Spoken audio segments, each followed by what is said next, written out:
저는 군사정보부 소속입니다. 정확히는 방첩대 요원이에요. 유진의 고백에 이중호 상사는 입을 다물지 못했습니다. 그럼 지금까지의 모든 행동이 네, 다 연기였습니다. 모든 오해와 편견이 한순간에 무너지는 순간이었습니다. 언제나 행복하시고 건강하세요. 아자아자 파이팅! 구독과 좋아요는 저에게 큰 힘이 됩니다. 오늘의 이야기 시작하겠습니다. 강원도 깊은 산속 육군 제21기계 화보병사단 본부 건물에는 새벽 6시부터 분주한 발걸음 소리가 울려 퍼집니다. 하지만 그 모든 소음 속에서도 유독 조용히 걸어가는 한 사람이 있었습니다. 바로 한유진 중이었습니다. 유진은 오늘도 어김없이 군복을 단정히 입고 부대 본부 건물 2층 복도를 걸어가고 있었습니다. 그런데 이상했습니다. 다른 장교들과 달리 유진의 발걸음에는 소리가 거의 나지 않았습니다. 마치 고양이처럼 조용히 그러면서도 우아하게 걸어가는 모습이었습니다. 저기 또 간다. 저기 또 가. 복도 한편에서 몇 명의 하급 장교들이 수군거리는 소리가 들려왔습니다. 유진은 그 시선들을 느끼면서도 전혀 개의치 않는 듯 앞만 보고 걸어갔습니다. 그 차가운 표정, 그 시니컬한 미소는 오늘도 여전했습니다. 중위님, 오늘도 대령님 사무실에 가시는 건가요? 뒤에서 따라오던 하급 장교가 조심스럽게 물어봤습니다. 유진은 뒤돌아보지도 않고 대답했습니다. 그게 당신이 알아야 할 일인가요? 목소리는 차갑지만 어딘가 여운이 있었습니다. 하급 장교는 더 이상 말을 걸지 못하고 뒤로 물러섰습니다. 유진이 장태식 대령의 사무실 앞에 도착했을 때 문은 이미 열려 있었습니다. 마치 유진이 오는 것을 기다리고 있었다는 듯이 말입니다. 유진은 노크도 하지 않고 그대로 들어갔습니다. 왔군요. 대령의 목소리가 들려왔습니다. 50대 초반의 장태식 대령은 책상에 앉아 서류를 보고 있었습니다. 그런데 유진이 들어오자 서류에서 눈을 떼지 않고 말을 이었습니다. 오늘은 조금 늦었네요. 교통 정리를 하느라 그랬습니다. 유진의 대답은 간단했습니다. 하지만 그 말 속에는 어떤 의미가 숨어 있는 것 같았습니다. 대령은 비로소 고개를 들어 유진을 바라봤습니다. 그들이 또 뭐라고 하던가요? 늘 하는 말들이죠. 대령님의 내연녀라는 소리들. 유진은 담담하게 대답했습니다. 그런데 그 순간 유진의 손이 무의식적으로 군복상의 안쪽으로 향했습니다. 뭔가를 만지작거리는 듯한 동작이었습니다. 대령은 그 동작을 눈치챘지만 아무 말도 하지 않았습니다. 대신 서랍에서 봉투 하나를 꺼내 유진에게 건넸습니다. 이번 주 임무입니다. 유진은 봉투를 받으며 대령의 눈을 똑바로 바라봤습니다. 그 순간 둘 사이에는 묘한 긴장감이 흘렀습니다. 한편 복도에서는 이중호 상사가 벽에 기대어 서 있었습니다. 부대에서 20년째 근무하고 있는 이중호 상사는 부대 내 모든 일을 꿰뚫고 있는 사람이었습니다. 그런 이중호 상사의 눈에는 뭔가 이상한 것들이 보이고 있었습니다. 저둘 사이에 뭔가 있어. 하지만 그게 사람들이 생각하는 그런 관계는 아니야. 이중호 상사는 속으로 생각했습니다. 군생활 20년 동안 숱한 사람들을 봐온 그였습니다. 남녀 간의 감정이 어떤 것인지, 그리고 그게 아닌 다른 종류의 관계가 어떤 것인지를 구분할 수 있었습니다. 그때 PX에서 몇 명의 장교들이 이야기하는 소리가 들려왔습니다. 야, 진짜 이상하지 않아? 한유진 중이 말이야. 응, 나도 그래. 뭔가 수상해. 혹시 민간 첩자 아닐까? 요즘 그런 일들이 많다잖아. 그런데 대령님은 왜 저렇게 자주 만나는 거지? 모르겠어. 하지만 분명히 뭔가 있을 거야. 이중호 상사는 그 대화를 들으며 고개를 저었습니다. 후임들은 아직 모르는 것이 많았습니다. 군대라는 곳이 겉으로 보이는 것만이 전부가 아니라는 것을 말입니다. 그 순간 대령 사무실에서 유진이 나왔습니다. 유진은 여전히 그 차가운 표정을 하고 있었지만 뭔가 달라 보였습니다. 봉투를 받기 전과 후의 표정이 미묘하게 달랐습니다. 유진은 이중호 상사와 눈이 마주쳤습니다. 그 순간 이중호 상사는 유진의 눈에서 뭔가를 읽을 수 있었습니다. 그것은 두려움도 아니고 죄책감도 아니었습니다. 그것은 책임감이었습니다. 이 여자는 뭔가 큰 일을 하고 있어. 이중호 상사는 직감적으로 느꼈습니다. 하지만 그것이 무엇인지는 아직 알 수 없었습니다. 유진은 그대로 복도를 걸어가며 다시 한번 군복상의 안쪽을 만졌습니다. 그곳에는 분명히 뭔가가 숨겨져 있었습니다. 그것이 무엇인지는 아무도 모르지만 유진에게는 매우 중요한 것임이 분명했습니다. 부대는 여전히 조용했습니다. 하지만 그 조용함 속에는 무언가 큰 일이 벌어지고 있다는 기운이 감돌고 있었습니다.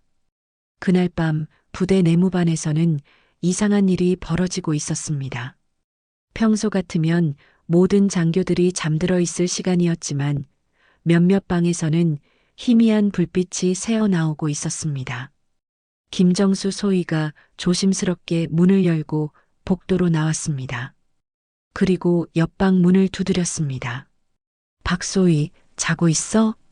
아니, 깨어 있어. 들어와. 김정수 소위는 방 안으로 들어갔습니다. 박민준 소위는 침대에 앉아 뭔가를 적고 있었습니다. 야, 너도 잠이 안 와? 응, 계속 신경 쓰여서 말이야. 박민준 소위는 펜을 내려놓으며 말했습니다. 한유진 중이 말이지? 그래. 뭔가 이상하지 않아? 오늘 PX에서 들은 이야기들 말이야. 김정수 소위는 침대 끝에 앉으며 목소리를 낮췄습니다. 내가 들은 건데 유진 중이가 밤에 혼자 부대를 돌아다닌다는 거야. 정말? 응, 경계 근무 서던 놈이 봤다고 하더라. 새벽 2시쯤에 본부 건물 주변을 혼자 걸어다니는 걸 봤다는 거야. 박민준 소위는 충격을 받은 표정으로 김정수 소위를 바라봤습니다. 그런데 그게 다가 아니야. 더 이상한 게 있어. 뭔데? 유진 중이가 항상 들고 다니는 가방 있잖아. 그 가방에서 이상한 소리가 난다는 거야. 이상한 소리? 응, 뭔가 전자기기 같은 소리. 삐삐삐 하는 소리 말이야. 두 사람은 잠시 침묵했습니다. 그 순간 복도에서 발걸음 소리가 들려왔습니다. 둘은 동시에 입을 다물고 귀를 기울였습니다. 발걸음 소리는 점점 가까워지더니 그들 방 앞에서 멈췄습니다. 그리고 잠시 후 다시 멀어져 갔습니다. 누구였을까? 모르겠어. 하지만 이상해. 김정수 소위는 문 쪽으로 가서 조심스럽게 문을 열어봤습니다. 복도는 조용했습니다. 하지만 멀리서 희미한 불빛이 보였습니다. 야, 저기 봐. 대령님 사무실에 불이 켜져 있어. 진짜네. 이 시간에 왜? 둘은 궁금해하며 문을 살짝 열고 복도를 내다봤습니다. 그 순간 놀라운 장면을 목격했습니다. 한유진 중위가 대령 사무실로 들어가고 있었습니다. 하지만 더 놀라운 것은 유진의 모습이었습니다. 평소 단정했던 군복이 아니라 검은색 사복을 입고 있었습니다. 그리고 손에는 작은 가방 하나를 들고 있었습니다. 세상에. 김정수 소위는 입을 다물지 못했습니다. 저거 봤어? 유진 중위가 사복을 입고 있었어. 응, 나도 봤어. 그런데 더 이상한 건 저 가방이야. 박민준 소위는 좀 더 자세히 들여다보려 했지만 이미 유진은 사무실 안으로 들어가고 말았습니다. 우리가 뭔가 큰 일을 목격한 것 같아. 그런데 이걸 누구에게 말해야 할까? 일단은 조용히 하자. 더 지켜보고 나서 결정하자. 한편 대령 사무실에서는 긴장감이 흐르고 있었습니다. 장태식 대령이 유진을 보며 말했습니다. 상황이 어때요? 점점 의심받고 있습니다. 하지만 아직 확실한 건 모르는 것 같습니다. 유진은 가방을 책상 위에 올려놓으며 답했습니다. 그 안에 들어있는 것들이 정말 중요한 건가요? 대령의 질문에 유진은 고개를 끄덕였습니다. 이것들이 없으면 작전이 실패할 수도 있습니다. 그렇다면 더욱 조심해야겠군요. 대령은 서랍에서 새로운 봉투를 꺼냈습니다. 이번 주 스케줄입니다. 특히 금요일 밤이 중요합니다. 유진은 봉투를 받으며 대령의 눈을 바라봤습니다. 혹시 이중호 상사가 뭔가 눈치채고 있는 건 아닐까요? 그 사람은 경험이 많습니다. 하지만 우리 편이에요. 정말요? 네, 확실합니다. 대령의 말에 유진은 안도의 표정을 지었습니다. 그때 갑자기 문 밖에서 소리가 들려왔습니다. 발걸음 소리였습니다. 누군가 오고 있습니다. 유진은 재빨리 가방을 챙겨 들었습니다. 뒷문으로 나가세요. 대령이 재빨리 말했습니다. 유진은 고개를 끄덕이며 사무실 뒤편으로 향했습니다. 복도에서는 이중호 상사가 천천히 걸어오고 있었습니다. 이중호 상사는 대령 사무실 앞에 서서 잠시 멈췄습니다. 그리고 노크를 했습니다. 대령님, 이중호 상사입니다. 들어오세요. 대령의 목소리가 들려왔습니다. 이중호 상사는 문을 열고 들어갔습니다. 이 시간에 무슨 일이세요? 순찰을 하다가 사무실에 불이 켜져 있어서 들렀습니다. 이중호 상사는 주변을 살피며 말했습니다. 혹시 누군가 다녀갔습니까? 아니요, 저 혼자 서류 정리를 하고 있었습니다. 대령은 차분하게 답했습니다.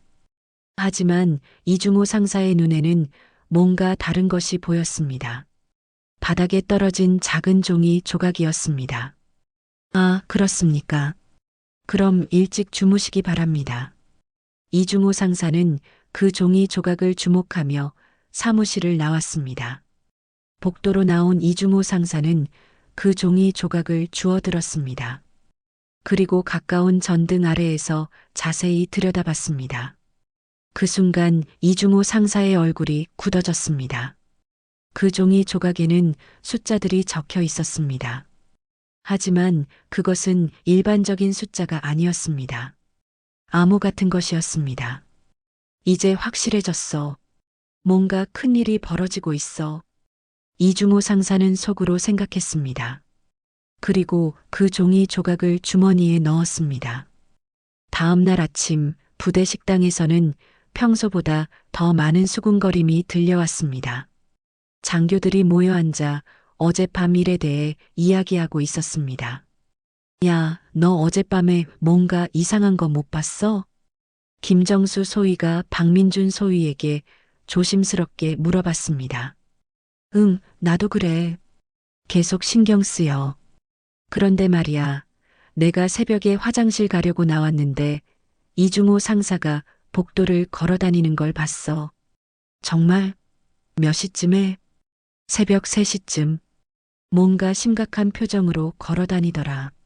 그 순간 한유진 중위가 식당으로 들어왔습니다. 평소와 다름없이 단정한 군복을 입고 있었지만 어딘가 피곤해 보였습니다. 유진은 아무도 없는 테이블에 혼자 앉아 식사를 시작했습니다. 하지만 다른 장교들의 시선이 모두 유진에게 쏠려 있는 것을 느낄 수 있었습니다. 저기 봐.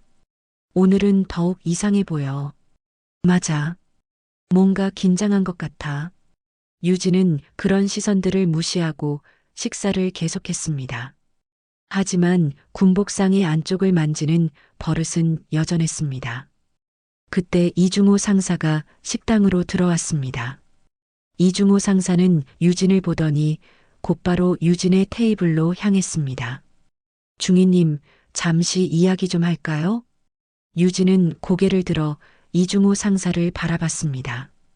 그 눈에는 경계심이 가득했습니다. 무슨 일이세요, 상사님? 여기서는 말하기 어려운 일입니다. 잠시 밖으로 나가시죠. 이중호 상사의 말에 유진은 잠시 망설였습니다. 하지만 결국 일어나서 이중호 상사를 따라 식당 밖으로 나갔습니다. 다른 장교들은 그 모습을 보며 더욱 궁금해했습니다. 뭔가 일이 터지는 것 같은데? 그런 것 같아. 이중호 상사 표정이 심상치 않더라. 식당 밖 조용한 복도에서 이중호 상사와 유진이 마주 섰습니다. 중위님, 솔직히 말씀해 주세요. 도대체 무슨 일을 하고 계시는 겁니까? 이중호 상사의 직접적인 질문에 유진은 당황했습니다. 하지만 곧 차분함을 되찾았습니다. 무슨 말씀이신지 모르겠습니다. 이걸 보세요. 이중호 상사는 주머니에서 어젯밤 주운 종이 조각을 꺼냈습니다. 유진의 얼굴이 순간 굳어졌습니다. 이게 뭔지 아시죠? 저는 처음 보는 것 같은데요. 유진은 애써 침착하게 답했습니다. 중위님, 저는 이 부대에서 20년을 근무했습니다. 이런 것들이 뭔지 모를 만큼 바보가 아닙니다. 이중호 상사의 목소리에는 진지함이 담겨 있었습니다. 특히 이 숫자들. 이건 일반적인 숫자가 아닙니다. 뭔가 중요한 정보를 담고 있는 암호 같은 것이죠. 유진은 더 이상 변명할 수 없다는 것을 깨달았습니다. 상사님, 만약 제가 뭔가를 하고 있다고 해도 그것이 나쁜 일이라고 생각하시나요? 그건 뭘 하고 있는지에 따라 다르겠죠. 이중호 상사는 신중하게 답했습니다. 만약 부대를 위한 일이라면 저도 도울 수 있습니다. 유진은 이중호 상사의 눈을 오랫동안 바라봤습니다. 그 눈에서 진심을 읽을 수 있었습니다. 상사님, 정말 믿을 수 있는 분이신가요? 중위님이 판단하세요. 잠시 침묵이 흘렀습니다. 유진은 고민에 빠져 있었습니다. 오늘 밤 11시에 본부 건물 뒤편에서 만나요. 그때 모든 것을 말씀드리겠습니다. 알겠습니다. 이중호 상사는 고개를 끄덕였습니다. 그 순간 장태식 대령이 복도 저편에서 걸어오고 있었습니다. 유진과 이중호 상사는 재빨리 자연스러운 대화로 전환했습니다. 그럼 오늘 교육 일정은 그렇게 진행하겠습니다. 네, 알겠습니다. 대령이 가까이 오자 이중호 상사가 경례를 했습니다. 대령님, 안녕하십니까? 수고하십니다. 무슨 이야기를 하고 계셨나요? 오늘 교육 일정에 대해 이야기하고 있었습니다. 유진이 재빨리 답했습니다. 아, 그렇습니까? 그럼 저는 먼저 가겠습니다. 대령은 유진을 보며 미묘한 표정을 지었습니다. 뭔가 눈치챈 것 같았습니다. 대령이 지나간 후 이중호 상사가 유진에게 말했습니다. 대령님도 뭔가 알고 계시는 것 같습니다. 그럴 수도 있겠네요. 유진은 애매하게 답했습니다. 그럼 오늘 밤에 뵙겠습니다. 네, 꼭 나오세요. 이중호 상사는 그렇게 말하고 자리를 떠났습니다. 유진은 혼자 남겨진 복도에서 깊은 한숨을 쉬었습니다. 그리고 다시 한번 군복상의 안쪽을 만졌습니다. 이제 정말 위험해지고 있어. 하지만 이 일은 반드시 해내야 해. 유진은 속으로 다짐했습니다. 한편 사무실로 돌아간 대령은 책상에 앉아 생각에 잠겨 있었습니다. 이중호 상사가 뭔가 눈치챈 것 같은데 이건 예상하지 못한 변수야. 대령은 서랍에서 휴대전화를 꺼내 어디선가에 전화를 걸었습니다. 여보세요, 저입니다. 상황에 변화가 생겼습니다. 전화 너머로 누군가의 목소리가 들려왔습니다. 이중호 상사가 뭔가 알아차린 것 같습니다. 어떻게 하죠? 네, 알겠습니다. 조심하겠습니다. 대령은 전화를 끊고 다시 생각에 잠겼습니다. 오늘 밤이 고비가 될 것 같은데 부대는 겉으로는 평온해 보였지만 보이지 않는 곳에서는 긴장감이 높아지고 있었습니다. 그리고 오늘 밤 모든 것이 밝혀질 것 같았습니다. 유진은 자신의 방으로 돌아가 문을 잠갔습니다. 그리고 군복상의 안쪽에서 작은 장치를 꺼냈습니다. 그 장치에는 빨간 불빛이 깜빡이고 있었습니다. 시간이 얼마 남지 않았어. 서둘러야 해. 유진은 그 장치를 다시 숨기고 밤을 기다렸습니다. 밤 11시 본부 건물 뒤편은 어둠에 쌓여 있었습니다. 달빛만이 희미하게 건물의 윤곽을 드러내고 있었습니다.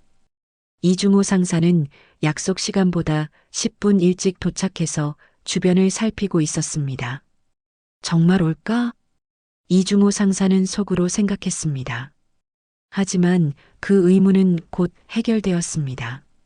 어둠 속에서 한유진의 모습이 나타났습니다.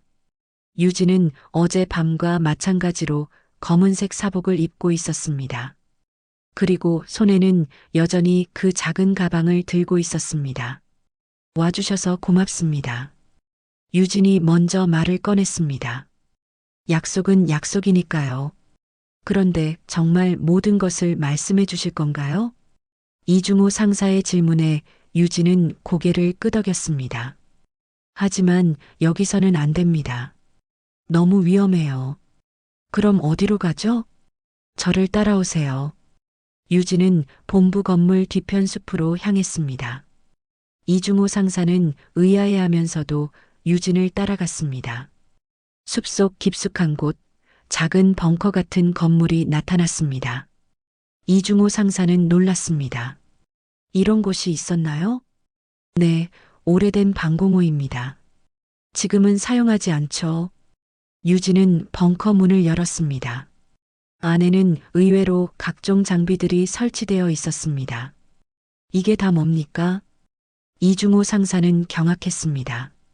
컴퓨터, 통신 장비, 그리고 각종 전자기기들이 가득했습니다. 상사님, 제가 하고 있는 일을 말씀드리기 전에 한 가지 물어보고 싶습니다. 유진이 진지한 표정으로 말했습니다.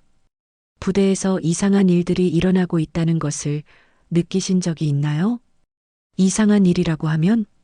예를 들어 부대 기밀이 외부로 새어나간다거나 작전 계획이 미리 노출된다거나. 이중호 상사는 순간 멈칫했습니다. 사실 최근 몇 달 동안 그런 일들이 있었습니다. 그런 일들이 있었죠. 하지만 그게 중위님과 무슨 관계가 있나요? 저는 그것을 막기 위해 여기 있습니다. 유진의 답변에 이중호 상사는 더욱 혼란스러워했습니다. 무슨 말씀인지. 저는 군사정보부 소속입니다. 정확히는 방첩대 요원이에요. 이중호 상사는 입을 다물지 못했습니다. 부대 내부에 스파이가 있다는 정보를 입수했습니다. 그래서 제가 잠입 수사를 하고 있는 겁니다. 그럼 대령님도. 네, 대령님도 이 사실을 알고 계십니다. 대령님이 저의 임무를 지원해주고 계세요. 유진은 가방에서 신분증을 꺼내 보여주었습니다. 정말로 군사정보부 신분증이었습니다. 그럼 지금까지의 모든 행동이. 네, 다 연기였습니다. 대령님과 저 사이에 그런 관계는 전혀 없어요. 이중호 상사는 모든 것이 이해되기 시작했습니다. 그럼 중위님이 밤마다 돌아다니는 것도 부대 내 수상한 움직임을 감시하기 위해서였습니다. 유진은 컴퓨터 화면을 켜며 설명했습니다. 지금까지 수집한 정보들입니다. 화면에는 각종 데이터와 감시 기록들이 표시되어 있었습니다. 이 모든 것들이 한 명의 인물을 가리키고 있습니다. 누구입니까? 이중호 상사가 긴장하며 물어봤습니다. 그건 아직 확실하지 않습니다. 하지만 곧 밝혀질 것 같아요. 그 순간 벙커 밖에서 발걸음 소리가 들려왔습니다. 유진과 이중호 상사는 동시에 긴장했습니다. 누군가 오고 있어요. 유진이 속삭였습니다. 어떻게 하죠? 일단 숨어요. 두 사람은 재빨리 벙커 안쪽으로 숨었습니다. 발걸음 소리는 점점 가까워지더니 벙커 앞에서 멈췄습니다. 그리고 문이 열렸습니다. 여기 누가 있나? 익숙한 목소리였습니다. 이중호 상사는 그 목소리를 알고 있었습니다. 김정수 소위. 하지만 더 놀라운 것은 김정수 소위가 혼자가 아니라는 것이었습니다. 다른 사람과 함께 있었습니다. 확실히 여기서 불빛을 봤다고? 네, 분명히 봤습니다. 두 번째 목소리는 처음 듣는 것이었습니다. 부대원이 아닌 것 같았습니다. 그럼 우리가 찾고 있던 곳이 맞군. 이제 어떻게 하죠? 일단 주변을 더 살펴보자. 두 사람은 벙커 안을 둘러보기 시작했습니다. 유진과 이중호 상사는 숨을 죽이고 숨어 있었습니다. 여기에 각종 장비들이 있네. 누가 이런 걸 설치한 거지? 분명히 그 여자일 거야. 한유진 말이야. 김정수 소위의 말에 이중호 상사는 충격을 받았습니다. 김정수 소위가 적이라는 말인가? 그 여자가 정말 방첩대 요원이었나? 그런 것 같아. 우리가 너무 성급하게 움직인 것 같은데. 이제 어떻게 하지? 들킬 수도 있어. 일단 이 장비들을 파괴하고 빠져나가자. 김정수 소위가 장비를 부수기 시작했습니다. 유진은 더 이상 참을 수 없었습니다. 그만하세요. 유진이 숨어 있던 곳에서 나타났습니다. 김정수 소위와 낯선 남자는 깜짝 놀랐습니다. 한유진 중위, 김정수 소위, 당신이 스파이였군요. 유진의 말에 김정수 소위는 당황했습니다. 무슨 소리예요? 이 사람은 누구죠? 유진이 낯선 남자를 가리키며 물어봤습니다. 낯선 남자는 갑자기 권총을 꺼냈습니다. 이제 끝이군. 그 순간 이중호 상사가 나타나 낯선 남자를 제압했습니다. 상사님, 유진이 놀라며 외쳤습니다. 괜찮습니다. 이런 상황은 익숙해요. 이중호 상사는 낯선 남자를 제압하고 김정수 소위를 바라봤습니다. 소위, 설명해 보세요. 김정수 소위는 완전히 당황한 상태였습니다.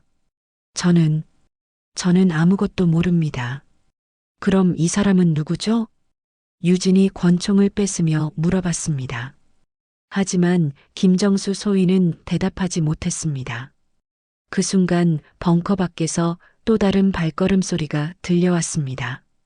또 누가 오는 것 같은데요. 이중호 상사가 말했습니다. 이제 정말 복잡해지는군요. 유진이 한숨을 쉬며 말했습니다. 상황은 점점 더 혼란스러워지고 있었습니다. 과연 진짜 스파이는 누구일까요?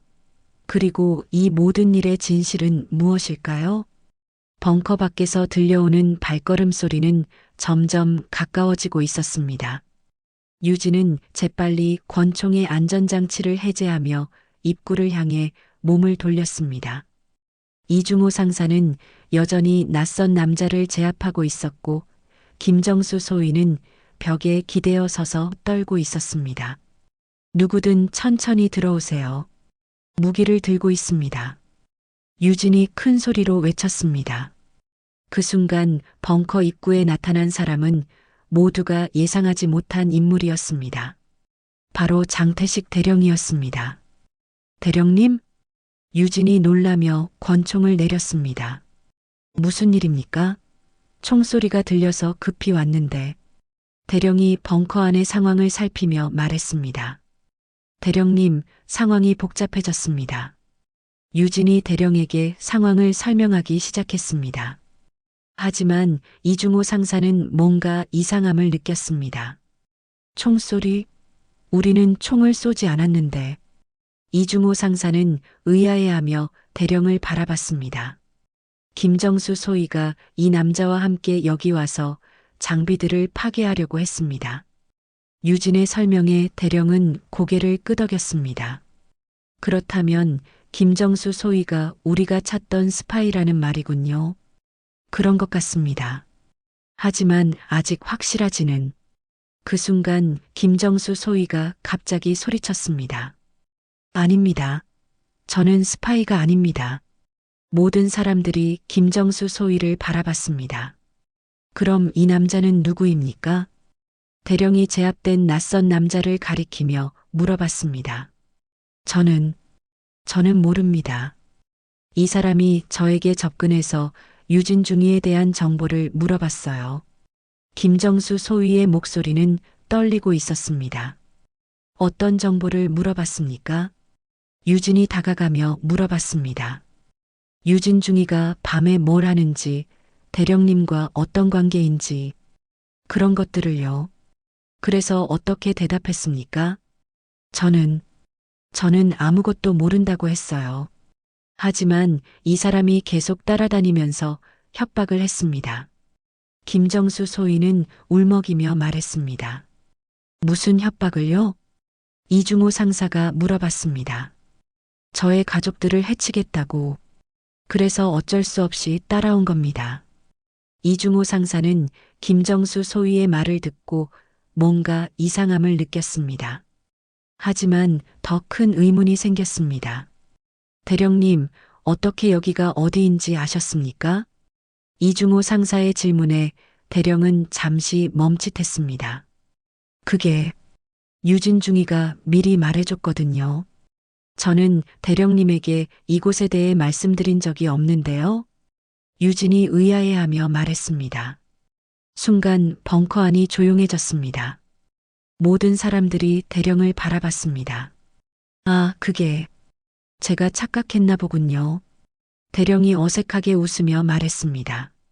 그런데 대령님, 정말로 총소리를 들으셨다고 하셨는데 우리는 총을 쏘지 않았습니다.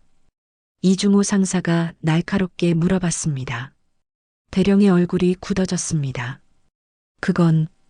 그 순간 제압되어 있던 낯선 남자가 갑자기 입을 열었습니다. 이제 그만 연기하시죠, 대령님. 모든 사람들이 충격을 받았습니다. 무슨 소리입니까? 유진이 물어봤습니다. 이 사람은 북한 공작원입니다. 그리고 장태식 대령이 그의 협력자입니다. 낯선 남자의 폭탄 발언에 벙커 안이 아수라장이 되었습니다. 무슨 헛소리를. 대령이 화를 내려 했지만 낯선 남자는 계속 말했습니다. 대령은 지난 2년 동안 우리에게 부대의 기밀 정보를 넘겨주고 있었습니다. 거짓말입니다. 유진이 외쳤습니다. 대령님은 제 임무를 지원해 주시는 분입니다. 아니요, 중위님. 당신도 속은 겁니다. 낯선 남자는 냉정하게 말했습니다. 대령은 당신이 방첩대 요원이라는 것을 알고도 계속 당신을 이용했습니다. 이중호 상사는 모든 것이 맞아떨어지기 시작했습니다. 그래서 대령님이 항상 유진중이의 행동을 알고 계셨군요. 상사님, 뭔 소리예요? 유진이 혼란스러워했습니다. 중위님, 생각해 보세요. 대령님이 어떻게 항상 당신의 계획을 미리 알고 계셨을까요? 이중호 상사의 말에 유진은 충격을 받았습니다. 설마. 네, 대령님이 모든 정보를 적에게 넘겨주고 있었던 겁니다. 그 순간 대령이 갑자기 웃기 시작했습니다. 하하. 이제 들켰군요. 대령의 태도가 완전히 바뀌었습니다. 정말이었습니까? 유진이 믿을 수 없다는 표정으로 물어봤습니다. 유진중이, 당신은 정말 우수한 요원이었습니다. 하지만 너무 순진했어요. 대령은 이제 완전히 다른 사람처럼 보였습니다. 저는 당신을 이용해서 방첩대의 움직임을 파악하고 있었습니다. 어떻게 이런 일이. 유진은 무너지는 것 같았습니다. 돈입니다. 아주 많은 돈이죠. 대령이 비웃으며 말했습니다. 군인의 월급으로는 제 가족들을 제대로 돌볼 수 없었거든요. 이중호 상사는 분노했습니다. 대령님, 어떻게 조국을 배신할 수 있습니까? 조국? 조국이 저에게 뭘 해줬나요? 대령의 목소리에는 원망이 가득했습니다. 그 순간 유진이 권총을 대령에게 향했습니다. 체포하겠습니다. 중위님, 진정하세요. 이중호 상사가 유진을 말렸습니다. 저는 2년 동안 이 사람을 믿고 있었어요. 제가 얼마나 바보였는지. 유진의 눈에는 눈물이 고여 있었습니다. 하지만 이제 모든 것이 끝났습니다. 대령이 여유롭게 말했습니다. 아직 끝나지 않았습니다. 그때 벙커 밖에서 또 다른 소리가 들려왔습니다. 하지만 이번에는 발걸음이 아니라 차량 소리였습니다. 누가 또 오는 건가요? 김정수 소위가 떨며 물어봤습니다. 아마도 우리 동료들일 겁니다. 낯선 남자가 웃으며 말했습니다. 상황은 더욱 복잡해지고 있었습니다. 과연 이 위기를 어떻게 벗어날 수 있을까요? 차량 소리가 점점 가까워지더니 벙커 밖에서 멈췄습니다. 유진은 권총을 단단히 잡고 입구를 주시했습니다. 이중호 상사는 낯선 남자를 더욱 꽉 붙잡았고 김정수 소위는 벽 한 구석에서 떨고 있었습니다. 정말로 당신들 동료가 온 건가요? 유진이 낯선 남자에게 물어봤습니다. 곧 알게 될 겁니다. 낯선 남자가 의미심장하게 웃었습니다. 그런데 벙커 밖에서 들려온 목소리는 예상과 달랐습니다. 군사정보부입니다. 안에 있는 분들은 무기를 내려놓고 나오세요. 유진은 깜짝 놀랐습니다. 정말로 군사정보부 요원들이 온 것이었습니다. 어떻게 여기를 알았을까요? 이중호 상사가 의아해했습니다. 유진은 군복상의 안쪽에서 작은 장치를 꺼냈습니다. 빨간 불빛이 깜빡이고 있었습니다. 이거였군요. 제가 위급할 때 누르는 신호장치였는데 언제 눌렀는지 모르겠네요. 다행이군요. 이중호 상사가 안도했습니다. 한유진 중위, 안에 계시나요? 밖에서 유진의 이름을 부르는 소리가 들려왔습니다. 네, 여기 있습니다. 유진이 큰 소리로 대답했습니다. 지금 들어가겠습니다. 곧 벙커 입구로 완전 무장한 군사정보부 요원들이 들어왔습니다. 그들의 리더는 중령 계급장을 달고 있었습니다. 한유진 중위 무사하군요. 중령이 안도하며 말했습니다. 박철민 중령님, 유진이 반가워했습니다. 상황이 어떻게 됐습니까? 박철민 중령이 벙커 안을 둘러보며 물어봤습니다. 스파이를 찾았습니다. 하지만 유진은 말을 잇지 못했습니다. 하지만 뭡니까? 장태식 대령이 배우였습니다. 유진의 말에 박철민 중령은 충격을 받았습니다. 정말입니까? 네, 이 사람이 북한 공작원이고 대령이 그와 협력하고 있었습니다. 유진이 상황을 설명했습니다. 박철민 중령은 장태식 대령을 바라봤습니다. 대령님, 정말입니까? 이미 다 끝난 일입니다. 대령은 체념한 듯 대답했습니다. 어떻게 이런 일이 가능했습니까? 2년 전부터 접촉이 있었습니다. 처음에는 단순히 돈 때문이었는데 대령이 말을 시작했습니다. 제 딸이 미국에서 수술을 받아야 했거든요. 수술비가 너무 많이 들어서 그래서 조국을 배신한 겁니까? 박철민 중령이 분노했습니다. 처음에는 별것 아닌 정보만 넘겨줄 생각이었습니다. 하지만 점점 더 많은 것을 요구하더군요. 대령의 목소리에는 후회가 섞여 있었습니다. 그리고 유진 중위가 방첩대 요원으로 부대에 왔을 때 저는 그 사실을 그들에게 알려줬습니다. 왜요? 유진이 분노하며 물어봤습니다. 그들이 요구했거든요. 방첩대의 움직임을 파악하라고. 그래서 저를 이용한 겁니까?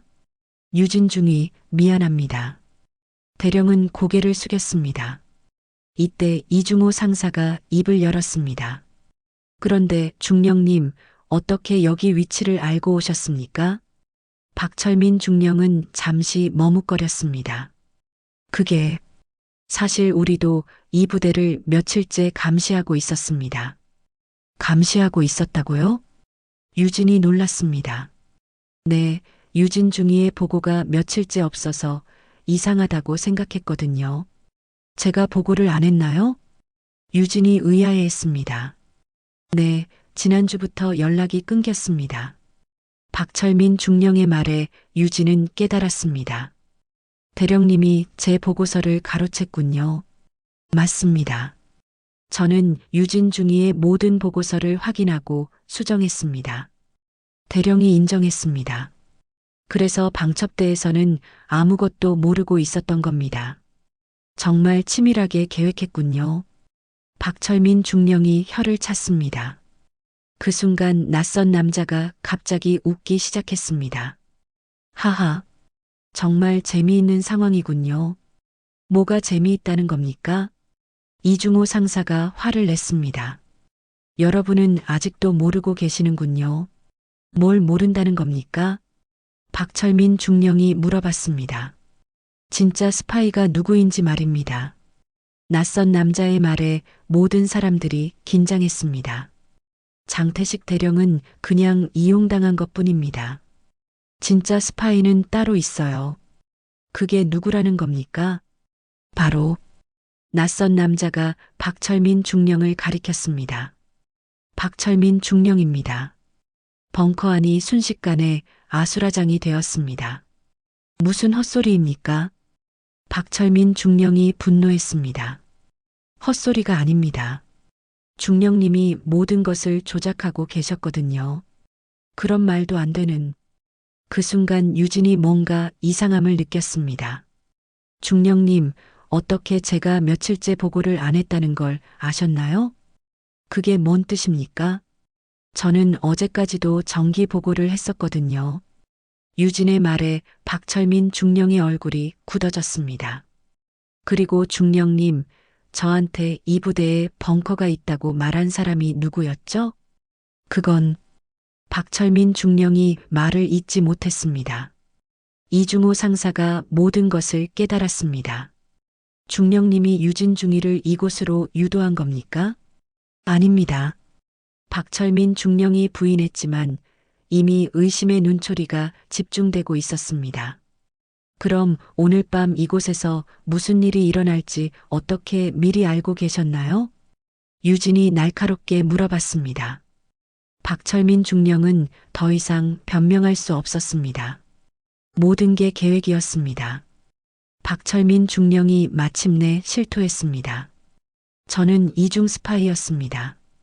겉으로는 방첩대 요원이지만 실제로는 상황은 완전히 뒤바뀌었습니다. 과연 이 복잡한 상황이 어떻게 마무리될까요? 박철민 중령의 고백에 벙커 안의 모든 사람들이 충격에 빠졌습니다. 유진은 믿을 수 없다는 표정으로 중령을 바라봤습니다. 중령님, 설마 정말로. 네, 저는 10년 전부터 이중 스파이였습니다. 박철민 중령이 모든 것을 포기한 듯 털어놓기 시작했습니다. 처음에는 저도 순수한 마음으로 조국을 위해 일했습니다.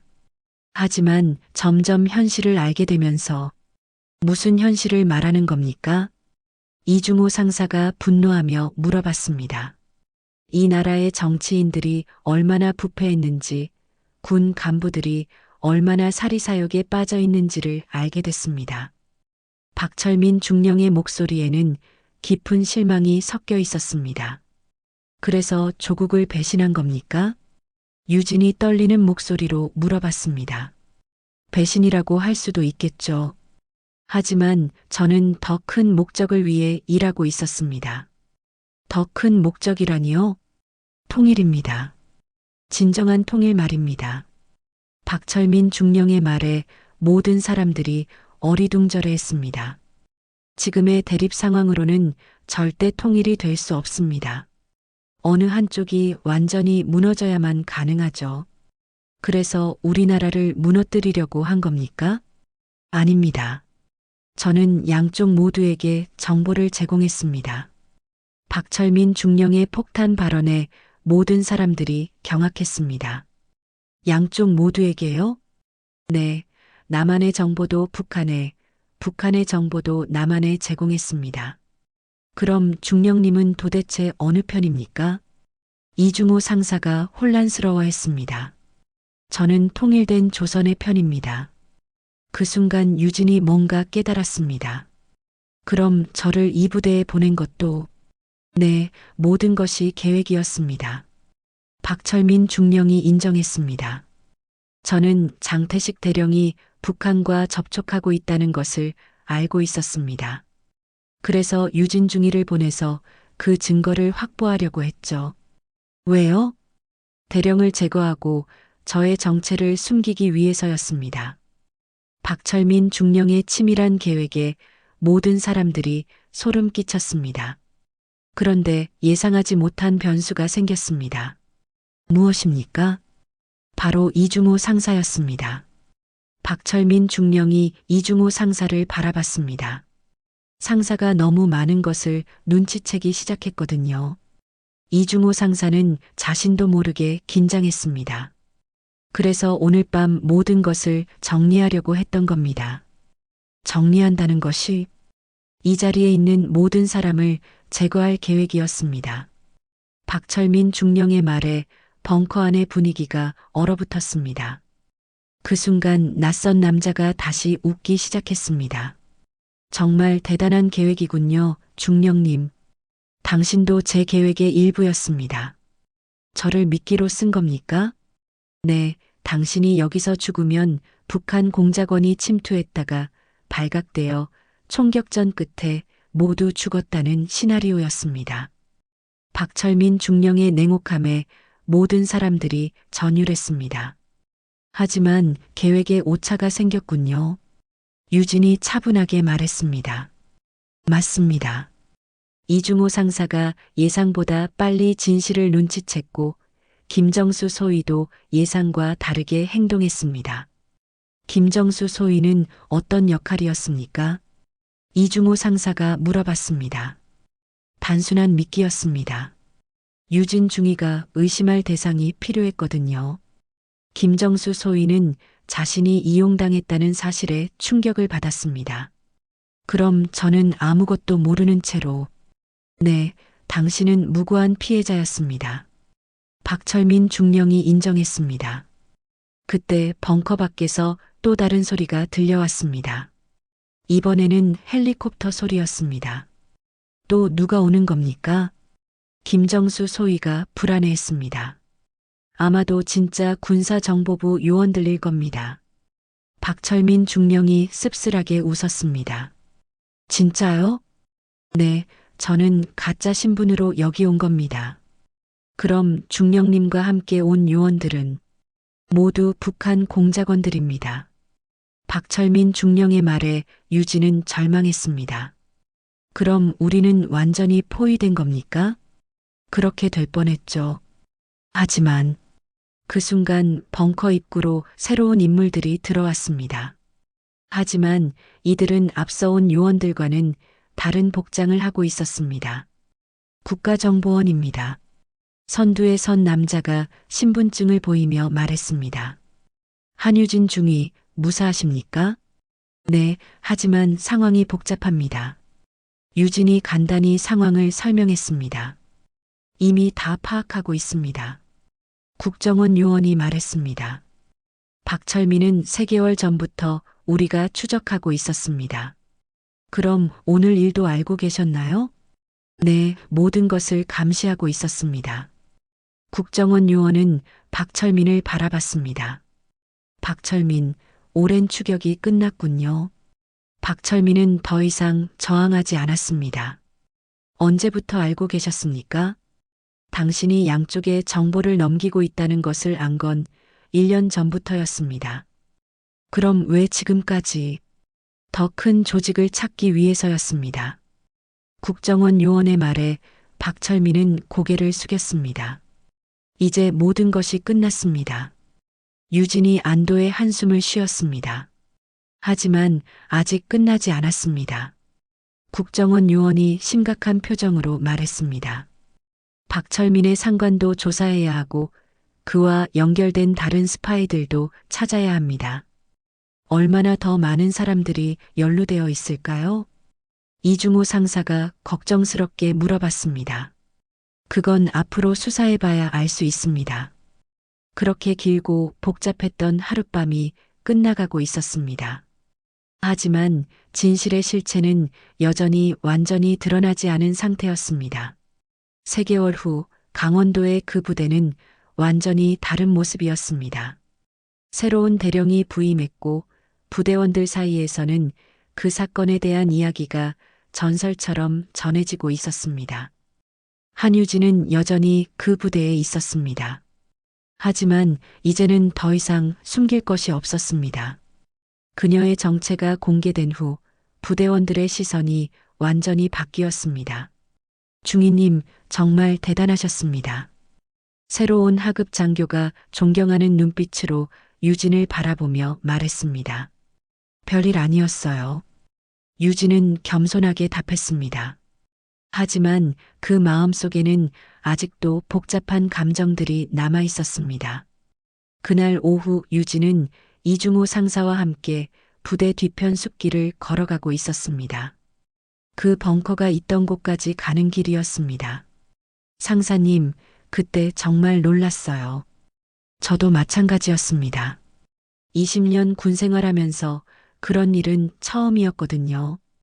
이중호 상사가 웃으며 답했습니다. 상사님이 아니었다면 저는 큰일 날 뻔했어요. 중위님의 용기가 더 대단했습니다. 두 사람은 그 벙커 앞에 도착했습니다. 이제는 완전히 폐쇄되어 있었습니다. 여기서 많은 일들이 있었네요. 유진이 감회에 젖어 말했습니다. 그런데 중위님, 아직도 궁금한 게 있어요. 뭔가요? 박철민이 말한 그 더 큰 조직은 결국 어떻게 됐나요? 이중호 상사의 질문에 유진은 잠시 망설였습니다. 사실 그건 아직 진행 중입니다. 아직도요? 네, 박철민은 빙산의 일각이었어요. 위에 더 큰 조직이 있었거든요. 유진은 주변을 살피고 나서 조심스럽게 말했습니다. 상사님, 이건 비밀인데. 저는 다음 주에 다른 부대로 이동합니다. 또 다른 임무인가요? 네, 이번에는 더 큰 조직을 추적하는 임무예요. 이중호 상사는 걱정스러운 표정을 지었습니다. 위험하지 않을까요? 위험하겠지만 누군가는 해야 할 일이니까요. 유진의 목소리에는 강한 의지가 담겨 있었습니다. 그런데 이번에는 혼자가 아니에요. 동료가 있다는 말씀인가요? 네, 믿을 만한 사람들과 함께 일하게 됐어요. 그 순간 휴대전화가 울렸습니다. 유진은 전화를 받았습니다. 네, 한유진입니다. 전화 너머로 익숙한 목소리가 들려왔습니다. 유진 씨, 잘 지내고 있나요? 김정수 소위, 어떻게? 저도 새로운 부대로 이동했어요. 그런데 이상한 일들이 또 일어나고 있어서 김정수 소위의 목소리에는 불안함이 섞여 있었습니다. 무슨 일인가요? 여기서도 비슷한 일들이 벌어지고 있어요. 누군가 부대 기밀을 빼가고 있는 것 같아서 유진은 순간 긴장했습니다. 자세한 이야기는 직접 만나서 해요. 내일 서울에서 만날 수 있나요? 네, 알겠습니다. 전화를 끊은 후 유진은 이중호 상사를 바라봤습니다. 상사님, 아직 끝나지 않은 것 같아요. 또 다른 사건인가요? 그런 것 같습니다. 유진은 깊은 한숨을 쉬었습니다. 그날 저녁 유진은 자신의 방에서 짐을 정리하고 있었습니다. 벽에 걸린 거울을 보며 지난 몇 달을 되돌아봤습니다. 내가 대령의 감옥 열쇠였다고 생각했는데 사실은 내가 진실의 열쇠였구나. 유진은 속으로 생각했습니다. 그때 문을 두드리는 소리가 들렸습니다. 들어오세요. 문이 열리며 새로운 대령이 들어왔습니다. 중위, 수고 많았습니다. 고맙습니다, 대령님. 다음 임무도 조심히 수행하길 바랍니다. 네, 최선을 다하겠습니다. 새로운 대령은 유진에게 작은 상자를 건넸습니다. 이건 뭔가요? 부대원들이 준비한 선물입니다. 유진은 상자를 열어봤습니다. 안에는 작은 메달이 들어 있었습니다. 용기의 메달이라고 이름 붙였습니다. 정말 고맙습니다.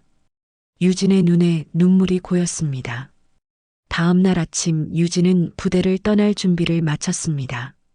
이중호 상사와 몇몇 부대원들이 배웅을 나왔습니다. 중위님 건강하세요. 상사님도 몸 조심하세요. 혹시 도움이 필요하면 언제든 연락하세요. 네, 고맙습니다. 유진은 차에 올라타며 부대를 둘러봤습니다. 이곳에서 많은 것을 배웠습니다. 신뢰와 배신, 용기와 두려움, 그리고 진실의 무게를 느꼈습니다. 서울로 향하는 길에서 유진은 김정수 소위와 통화했습니다. 소위, 어디서 만날까요? 카페에서 만나요. 주소 보내드릴게요. 1시간 후 서울의 한 카페에서 유진과 김정수 소위가 만났습니다. 정말 반갑습니다, 중위님. 저도요. 그런데 무슨 일이라고 했죠? 김정수 소위는 주변을 살피고 나서 조심스럽게 말했습니다. 제가 새로 배치받은 부대에서 이상한 일들이 계속 일어나고 있어요. 어떤 일들인가요? 밤에 이상한 사람들이 드나들고 컴퓨터에서 이상한 파일들이 발견되고 김정수 소위의 말을 들으며 유진은 확신했습니다. 정말로 더 큰 조직이 있구나. 소위, 저와 함께 일할 생각이 있나요? 네. 이번에는 더 큰 적과 싸워야 할 것 같아요. 김정수 소위는 잠시 고민하더니 고개를 끄덕였습니다. 네, 하겠습니다. 좋습니다. 그럼 내일부터 시작해요. 유진은 미소를 지으며 말했습니다. 카페를 나서며 유진은 하늘을 올려다봤습니다. 새로운 임무가 기다리고 있었습니다. 하지만 이번에는 혼자가 아니었습니다. 믿을 만한 동료들이 있었고 진실을 찾겠다는 확고한 의지가 있었습니다. 누군가는 진실의 열쇠가 되어야 한다. 그리고 그 누군가가 바로 나다. 유진은 새로운 각오로 앞으로 나아갔습니다. 그녀의 진짜 이야기는 이제 막 시작되고 있었습니다. 지금까지 이야기를 들어주셔서 감사합니다.